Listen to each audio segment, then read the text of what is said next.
So let's get down to what we're going to be speaking about this evening, which is something some people were disappointed that we didn't get to last week, and that is, could there be anything inappropriate about studying secular studies, right? That's what we said we were going to learn last week. We did not get to that part of the chapter, so we're at that part now. Let's have a look.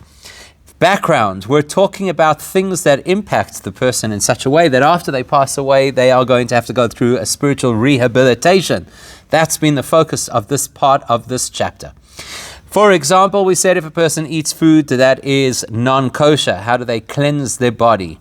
If a person engaged in kosher food, but they didn't necessarily use it with the right intentions, how do they cleanse their soul from the contamination of their body? And we spoke about the person who doesn't have the capacity to learn Torah, so they fill their time with meaningless conversations, and they kind of have an excuse for it because they are not capable to learn Torah, but still that does have an impact on their neshama. And how does the neshama cleanse? And we've spoken so far about the decay of the body in the grave as a means of ridding the neshama of the blemishes of the body. We've spoken about kaf hakela, where the neshama gets flung from one end of the universe to the other as a means of kind of beating out the dirt that had accumulated inside the neshama. We've spoken about Gehenna. Two kinds of Gehenna. There's the Gehenna of fire, which represents the burning shame of recognizing that a person behaved in a way that is against what Hashem wants. And we've spoken about the ice Gehenna, Gehenna of Sheleg, where a person is in the state of almost perpetual, frozen perpetually. In other words, the person is stuck without the capacity to be able to do. They see opportunity and they're unable to address that opportunity.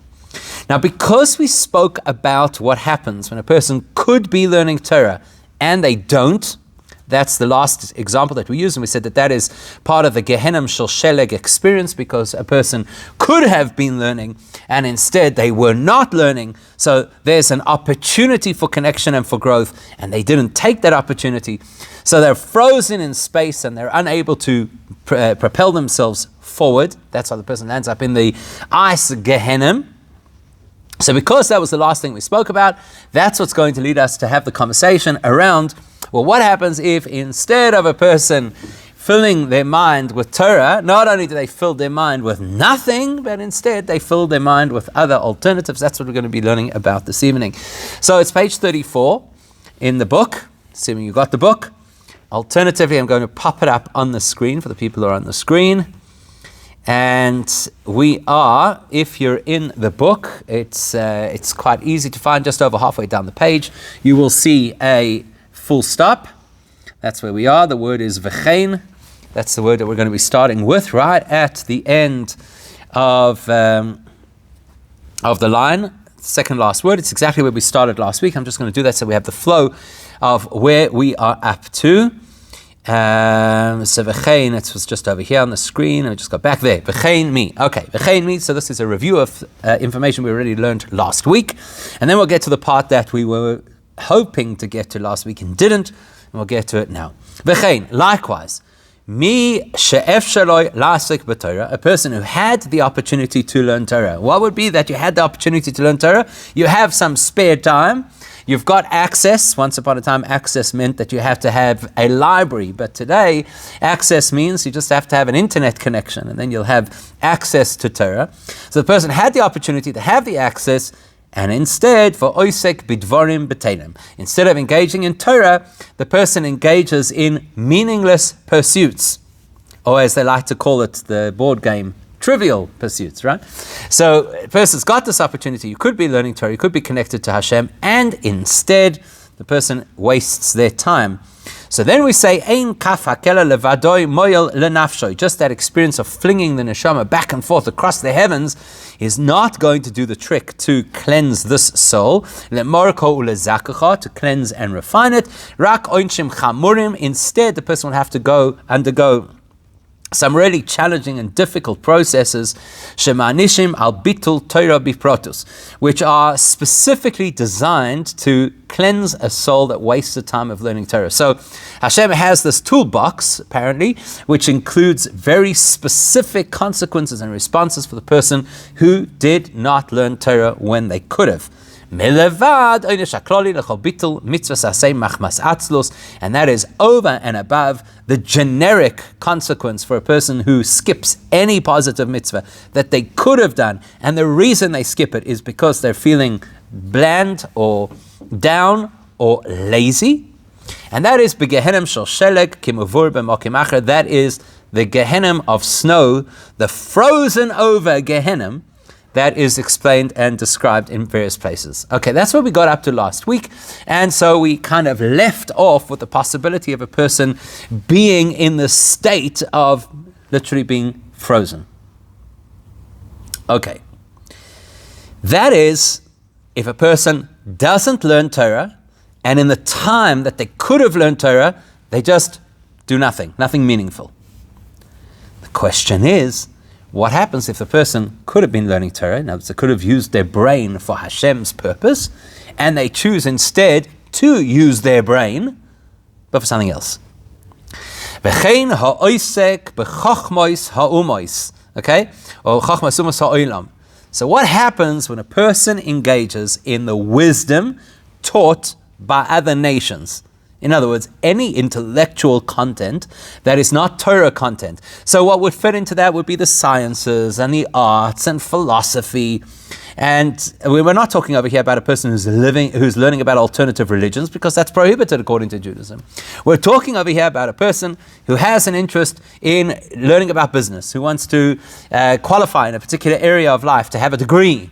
A person who just enjoys studying philosophy for the fun of it, etc., etc. So a person is now investing their brain in meaningful intellectual content that is not Jewish content. What happens to them?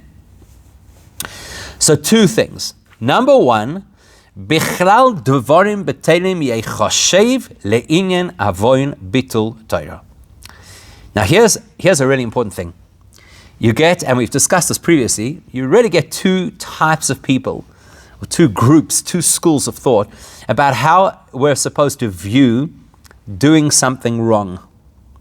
So one very prevalent view is doing something wrong means you're going to get into trouble. If you get into trouble, there's going to be a consequence. So why do I not do what's wrong? Because I don't want to get into trouble. Why don't I want to get into trouble? Because I don't want the consequence. And that becomes a motivation. That's the reason why people don't do the wrong thing, because they're afraid of what could happen to them. So if you're looking through the lens of possible consequences, then if a person should be learning Torah and they're not, there's no real difference about what they're doing instead of learning Torah.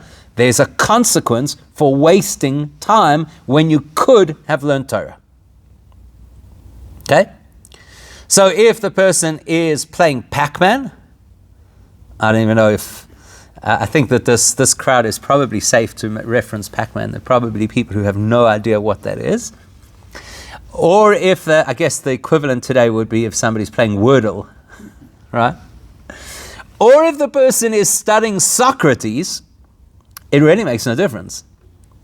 That's time that could have been dedicated to Torah learning, and the person is not dedicating it to Torah learning. That is considered equally a waste of time in Torah. Okay, here's an interesting question about having about great sages, because you've just used one example over here, but there are other examples as well. Great sages who have degrees, and we will discuss that. The Alter Rebbe does address that in this chapter. Okay, so hold that thought. We're going to come back to it. But right now, what we're saying is, if a person could be learning Torah and they're not learning Torah, it doesn't really make a difference what they're occupying themselves with. Fact is, it's bitul Torah. It is considered a waste of time of Torah, and there will be a consequence for that. Okay, page 34. Then there's another layer. He references where you're going to find this in the Shulchan Aruch, the Code of Jewish Law, in the laws of Torah study. Now comes the controversy. Here's the part that everybody was either itching to hear or was afraid to hear, depending on where you sit on the spectrum. Ve'oid, and furthermore, ve'oid zois, yeseira tum asa shel chochmois ha'umois al tumas devorim betelim. So straight away we've used a very loaded word over here. We've used the word tumas. tuma. What does tuma mean? Impurity. So, so he tells us that in addition to the fact that learning something else in place of Torah is a waste of Torah time, for which is a consequence, besides that, we have to analyze what kind of energy does a person absorb when they learn information that is not Torah information. And he uses a very loaded word over here. He says, tuma, impurity. Now, let's be honest. How many people over here ever thought that when you went to the local library, there were books of impurity? Who ever thought that way? Oh, there's books of knowledge. Maybe there's certain books there's certain genres that are possibly considered impure. Maybe certain kinds of fiction writing is impure. Maybe if you have books of heresy, they'd be impure. How many people over here thought that if you go to the psychology section, the self-help section, the medical section, the scientific section, that's impure? What's impure about it? So here is where things get really interesting. There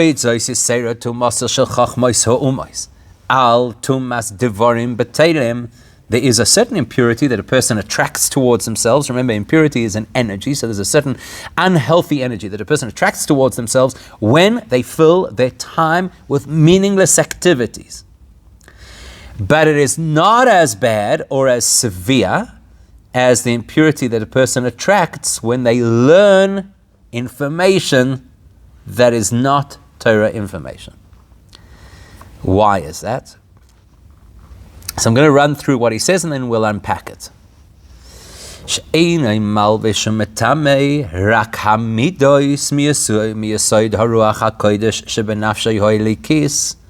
When a person's wasting their time, there are two things to consider.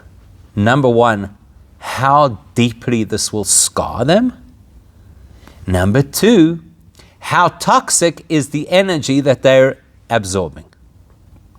So when a person's wasting their time, bear in mind, we're talking here in the Alter Rebbe's days. There was no internet. How did people waste their time in those days? How did they waste their time? Schmoozing. That's what they did. That's what they schmoozing. I spoke to somebody today who said that when they arrange their schedule, they always take into consideration how long does it take to get to the particular venue, how long will the actual meeting require, and how much extra time do they have to include for Jewish schmoozing. Right? Because you know how it is. You talk a little bit before, you talk a little bit afterwards, the Jewish goodbyes. How do people, what kind of devorim b'tainim, wasting time was there in the shtetl? What did they do? Maybe they played marbles with rocks. Yeah, maybe they daydreamed, exactly. A person sat there dreaming about the day that he'd go to the big city instead of living in the shtetl. But they schmoozed, I'm sure. Did you hear what happened to this one? I'm not talking about Lashon Hara. They schmoozed,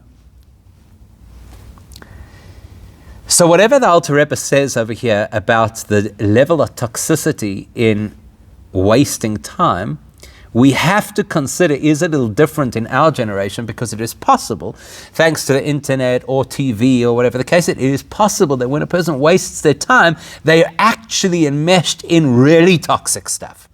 So I'm just putting that out as a caveat because obviously the Alter Rebbe was not going to discuss that experience of wasting time because it wasn't relevant at their period in history. But it is relevant for us now. So it's just something to consider. A person can't just say, big deal, so I'm watching TV or I'm streaming Netflix or whatever the case is, and that's okay. It's just wasting time. No, there might be other issues to consider as well. So we're just talking about the regular wasting of time. There's an impurity over there. Remember, already back in chapter 6, we learned that the definition of impurity is anything that behaves in a way that is not aligned with what Hashem wants. That was the definition of impurity. Impurity is not rebellion. It doesn't mean that the person is in a bad way. It doesn't mean that the person has dropped down into some kind of mire of some spiritual who knows what. Impurity means anything that does not align with what Hashem wants. So if Hashem wants me to be learning Torah right now, and instead of learning Torah right now, I'm schmoozing with my friend, or I'm kicking a soccer ball, or whatever the case is, that's impure. because we're going against what Hashem wants. Second of all, by and large, the things that people do when they engage in idle activities are, by and large, neutral activities. So you decide you're going to go kick a soccer ball. There's no prohibition. Torah doesn't forbid that. It's not a transgression. It's not a mitzvah, but it's not a transgression. What do we call something that is neutral, that's neither a transgression nor a mitzvah? We call that klipas noiga. Klipas noiga means that it's not really toxic. It has a toxic possibility. It also has a positive possibility. So if a person's sitting there twiddling their thumbs, doing crossword puzzles, I don't know, staring, in the old days, staring at the test pattern on the TV, or playing yo-yo, or just talking to your friends, having coffee, yes, you could be learning Torah at this point in time. So there is a certain degree of impurity, because you should be doing what Hashem wants, and instead you're doing this. But it's not going to really infect the person in a very deep, personal way, and it's not going to infect them with a very serious toxin. Whereas, okay, let's just read a little further. That is all in the world of Devarim B'Teilim. Remember, in chapter 1, we identified that there are 4 basic elements: fire, air, water, and earth. And we said that each of those elements represents a certain series of inappropriate traits. So we said time wasting is the air, nebulous, empty air element of a person. That's time wasting. So if a person is wasting time, that's what happens. They're filling themselves effectively with air. They're filling themselves with something which is completely useless. Okay, let's go a little further and then we'll unpack this. Veloi bechinas chabad shebenafshoy. But when a person is engaged with meaningless activities, then they're clearly not engaged with their intellectual abilities. Chochma, Bina, and Das, the 3 degrees of intellect within the person. Because if a person is engaged in Devarim B'Teilim, idle talk, idle activities, you don't need a qualification for that. Anybody could be doing it, so you're not an intellectual for having these particular thoughts. And therefore this is something which is accessible to anybody, even simplistic people. And like I said, I'm going to run through it and I'm going to unpack it. But if a person is studying wisdom taught by the nations of the world,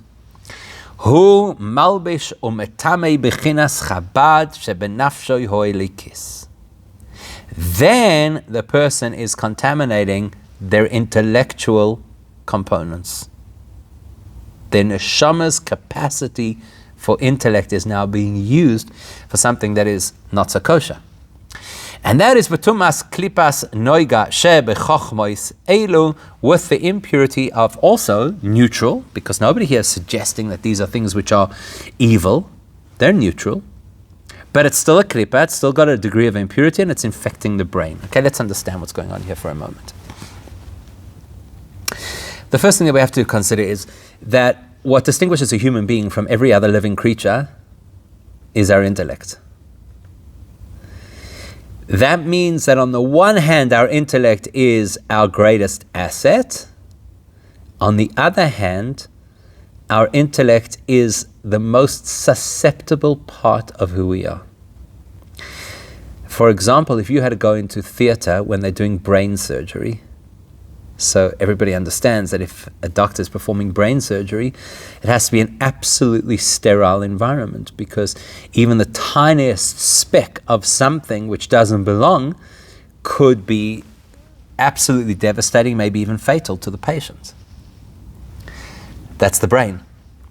On the other hand, you could walk barefoot right through the mud and he'll be fine. Because the foot is a very rudimentary part of who we are, and it's actually quite protected. So it can handle exposure to dirt and to germs and whatever the case is. And the brain is the most sensitive part of who we are. And therefore it's got to be protected from even the most subtle invasive species. Okay, let's put that into different language. Okay, so that's something that we can relate to just purely from an anatomical perspective. Right? This is who we are, this is how we operate. Let's put it from a different perspective. Really interesting perspective. Two religious Jews are walking along one of the canals in, we'll say in Amsterdam. Okay, so they're walking along the canals in Amsterdam. Two really from Jews, black coats, payers, the whole business.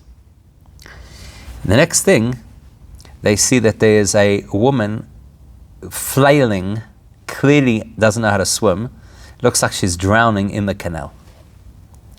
So the first guy flings off his strimal, dives into the water, grabs this woman with both arms, schleps her out of the canal to the side of the road, starts doing CPR, saves her life. No, thank God, she's okay. The paramedics arrive, everybody's fine. These two frummies carry on walking. The one guy's dripping, the other guy normal. 15 minutes later, the one frum person turns to the other frum person. He says, I still can't believe that you jumped into the water and you pulled a woman out of the water. A frum man like you, swimming with a woman. Holding a woman, not your wife. What's going on over here? So the other guy says to him, that's the difference between you and I. I jumped in, I grabbed this woman, yanked her out of the river, out of the canal, made sure she was okay, and I left her at the side of the canal. You still have her with you. We're 15 minutes down the road and you still have this woman with you in your head. In other words, sometimes when we spend too much time overthinking an issue, it affects us more deeply than if we just didn't and we moved on with it. Right? Now, obviously you want people just to move and to do positive things. But sometimes that even works with a negative thing as well. I'm not suggesting for a second, God forbid, don't worry, don't quote me and say, the rabbi said, if you've got a temptation, just do it, because then it's done. But there is something to be said for the person who just acts on a temptation versus the person who develops a whole philosophy to rationalize why they had to follow that temptation. In other words, you'd much rather have a person who says, I had a moment of weakness, I lapsed, I did something wrong, than the person who says, you have to understand that there's value in doing wrong things, because when you do wrong things, that's when you grow, that's when you challenge your preconceptions, whatever other gobbledygook people are going to come up with. You would much rather that a person has something toxic in their behavior than have something toxic in their thinking. Because the way a person thinks, little subtleties of thought have massive impact on behavior. I don't know if you've ever had this experience, but sometimes I've seen this. People get up and they share a thought or an insight or a philosophy, and you think, that sounds so much like what Judaism believes, but there's something that's a little bit off. And sometimes you just can't put your finger on what exactly is just a little bit off. It's those people who are just a little bit off, who are far more sinister than the people who are outright off. So you'd much rather have the person who gets up in front of the community and says, I don't believe in this stuff, than the person who says, no, the Torah is true and valid. That story actually means this. In exactly the same way as you'd much rather have the person who drives down the street with his big swastika and says, Jews, whatever, than the person who has this very highfalutin way of explaining that I'm not anti-Jewish, I'm just anti-Israel, and it's because I believe in liberal values. It's much worse when a person's brain is infected than when any other part of the system is infected. So a person's going to sit along doing Devarim B'Telem, playing video games. I don't mean those overly violent video games, because that's obviously not healthy. Some innocuous video game, I don't know, Sudoku, Person's playing soccer, a person's drinking coffee with their friends, a person is literally staring into space and dreaming. Okay, it's not ideal. It is a rejection of Hashem, but you're not poisoning the system at its core. Is it a rejection of Hashem? Well, if I could be learning Torah right now, and I'm electing instead of learning Torah to do something else, that is considered to some extent a rejection of Hashem. So if a person goes to gym and they say they're looking after their body. Okay, good question. So if a person goes to gyms, the question is if a person goes to gym and they say that they're looking after their body. So we have to ask ourselves the following questions. Question number one, I just saw the other day, somebody says, I bought this gym contract and it's made no difference in my life. I haven't lost any weight, I'm not feeling any fitter, still puffing up and down the stairs. And I'm really annoyed. After 6 weeks of having this gym contract, nothing's happened. I think I'm going to have to go down to the gym and see what's wrong. So there are a range of reasons why people join a gym. Some people join a gym because they need to look after their health. So they want to make sure that they do the cardio stuff and they want to build up their core and whatever it is that they need to do to have optimum health. Some people join a gym because of who else is at the gym.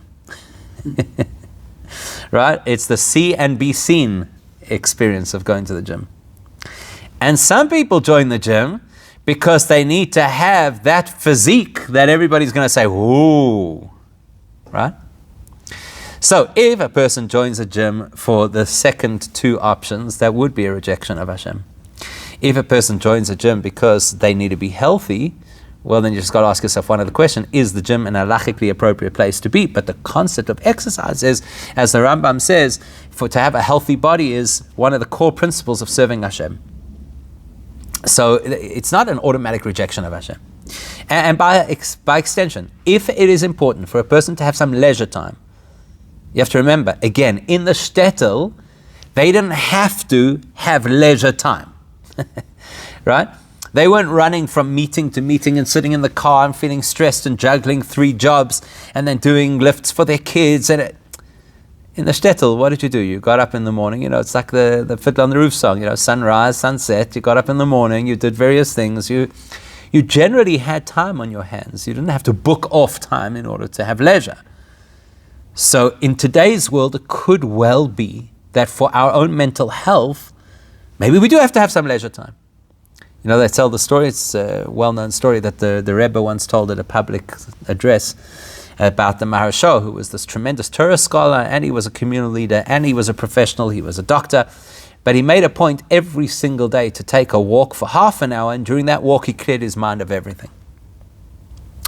So that kind of thing is acceptable. That's not a rejection of Hashem. We're talking about where a person is wasting time. Those are productive things. When a person's wasting time, that's a rejection. Hashem gave us a finite period on this earth. And in that time, He offered us an incredible opportunity, which is to connect with Him through Torah and through mitzvahs and through davening and all that kind of thing. The person who turns around and says, I'm good, I'm happy to while away chapters of my life, that's a rejection of Hashem. So that's just to clarify here. We're not talking about things that are actually valuable and productive. We're talking about outright rejection. So now when a person learns Chochmos Ha'umos, as he's calling it over here, which is the wisdom of the nations of the world, so now you've got to ask yourself the question, okay, and we'll see towards the end of the chapter, we'll see that there are also varieties of why a person would be learning this information in the first place. But we're going to just talk over here generically, and we're going to say a person is studying other secular knowledge. So we say, well, hang on a second. First of all, that is a rejection to Hashem.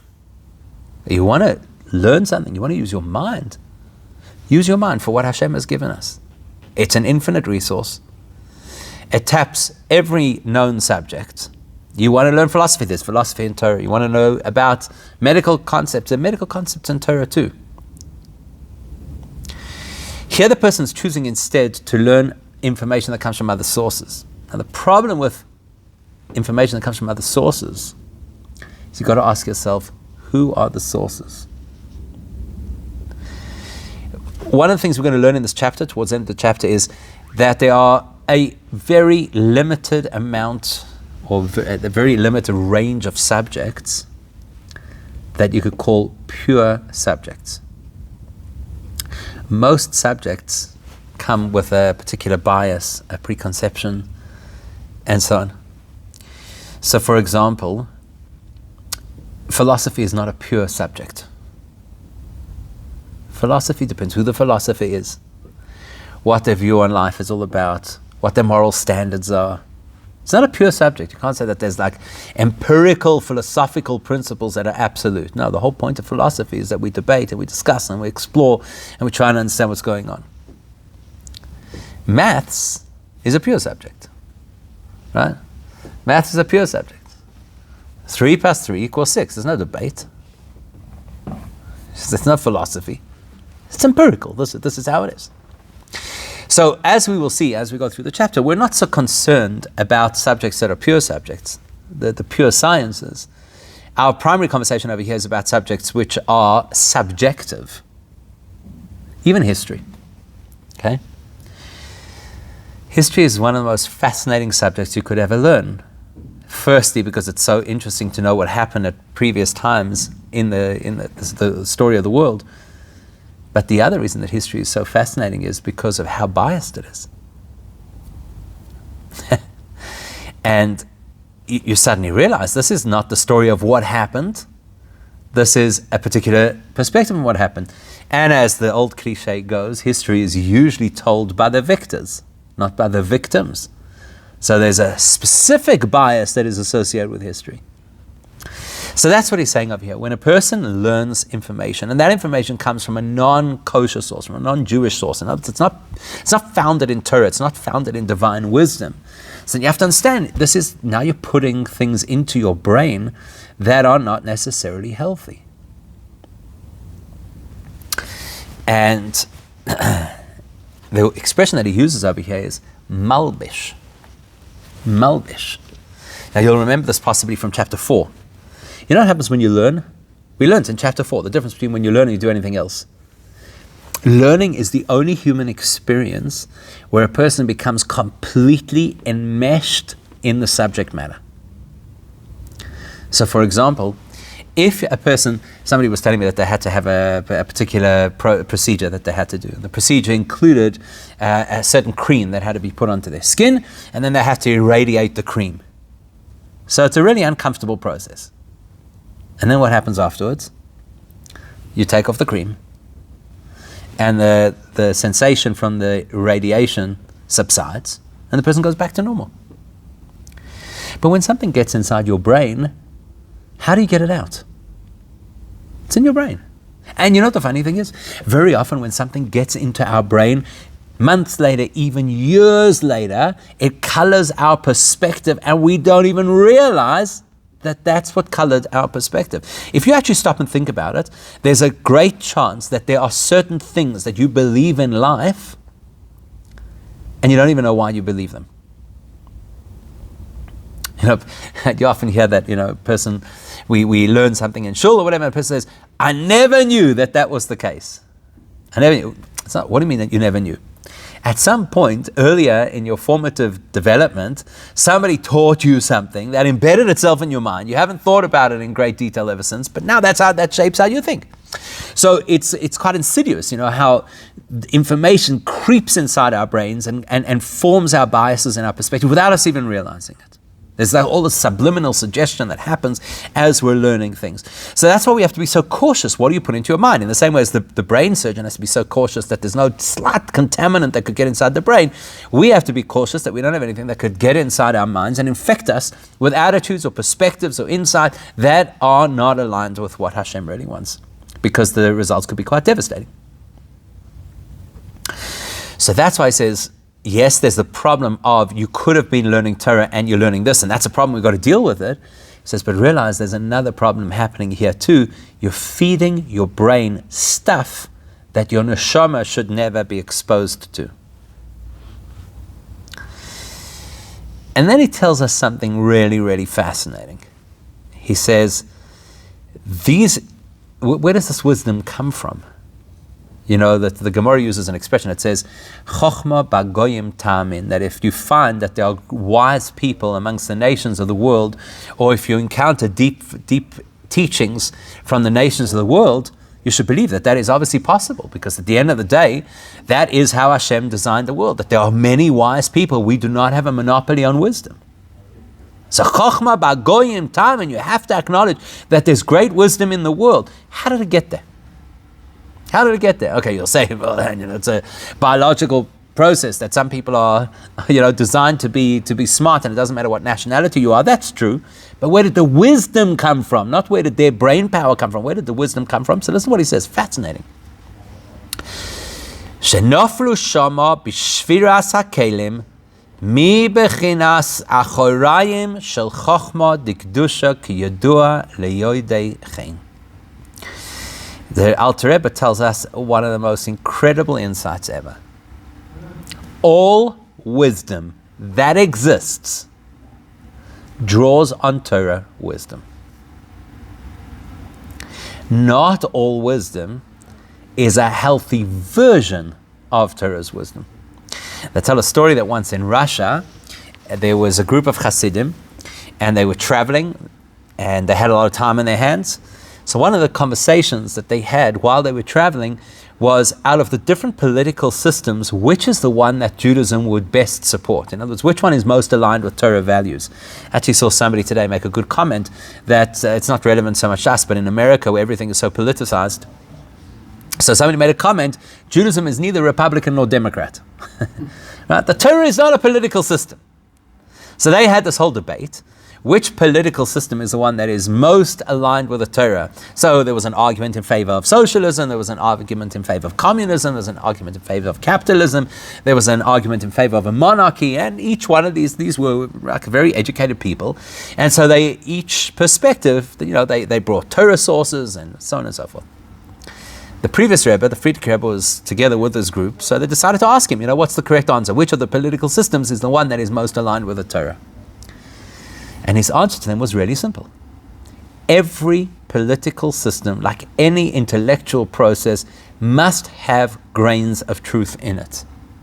It doesn't mean that it's absolute truth, but there must be grains of truth in it. So there's a value to the communist perspective, there's a value to the socialist perspective, there's a value to the monarchy, etc.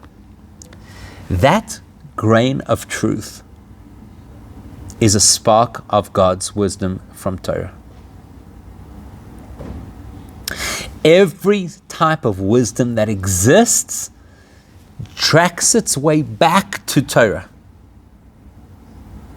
Because what is Torah's wisdom? What is Torah? We said already in chapter 4, we learned this.